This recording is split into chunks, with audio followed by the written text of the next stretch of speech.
Come listen, I'll tell you a story of fortune and fame. Those are the first two lines of a song that we used to sing when I was a child growing up in Park City. It's called My Treasure Mountain Home. I don't know if Rebecca remembers this song, but we used to sing it in school all the time. And it was the story of, it told the story of Park City. In 1860, silver was discovered in the mountains, in the Wasatch Mountains. In the Big and Little Cottonwood Canyons, silver mining activities had started on a relatively small scale, but it was 8 years later, in 1868, when two miners marched up to the top of the hills that we know as Deer Valley and discovered silver.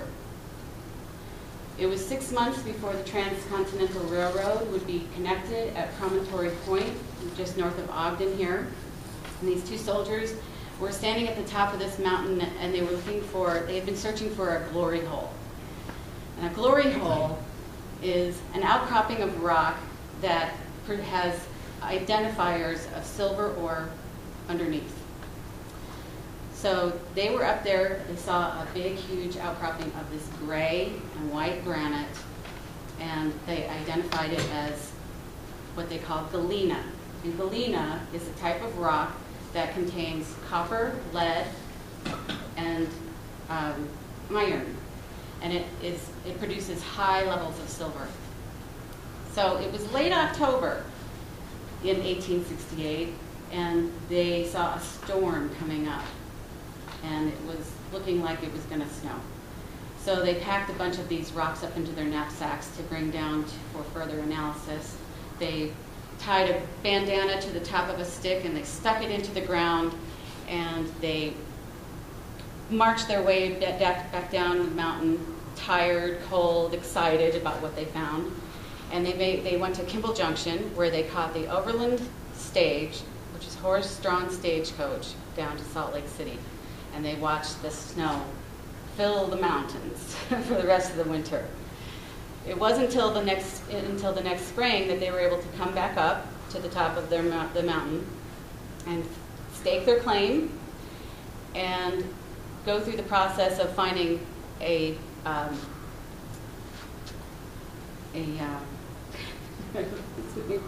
thought for a second there. Hang on a second. A grub stake. Sorry. So they went through the process of finding a grub stake. Now, a grub stake is finding a merchant who can provide you with tools, supplies, and food in exchange for a percentage of the prospective mine claim. So they did that, and they started digging with the hopes of finding the silver that would make them fantastically rich. Now, I want to go back to Salt Lake City a little bit, because Salt Lake City was a fairly large and growing city. It was the only large city between the Mississippi River and California. Denver would not become a place on the map until 1858. So Salt Lake City was a very important spot on the map. And the Mormon Church was the predominant inhabitant of that area. In 1846 and 1847, the Mormon Church, who had started in the East Coast in 1820, made their way across the country and established themselves in this area. Their prophet Joseph Smith had been murdered 2 years before in 1844, and their new leader, Brigham Young, asked the followers to set out across the country and make a new place for themselves so that they could practice their religion more freely. 70,000 people made their way across the Western Plains, and many of them walked, pulling all their belongings behind them in hand carts. It was pretty amazing. Brigham Young was at the helm, and he was severely sick with fever. And when they got to the Salt Lake Valley, he didn't think that he was going to live to see another day. So he looked out across the valley and he said, "This is the place." Pretty soon, the followers set up shop and they flourished in the valley, and the waters, the fresh waters that flowed out of these mountains, watered the crops, and they created something that was very unique. Brigham asked his followers not to become involved in extractive mineral activities. He did not like what was going on in California and Nevada, and he didn't like the greed that came along with searching for gold and silver. Coal, however, was a commodity that they needed, and so he encouraged his followers to go out and look for coal. He even said that if they found a coal mine that was viable, they would pay for startup costs and a spur line to that coal mine if it was within 50 miles of the Salt Lake Temple.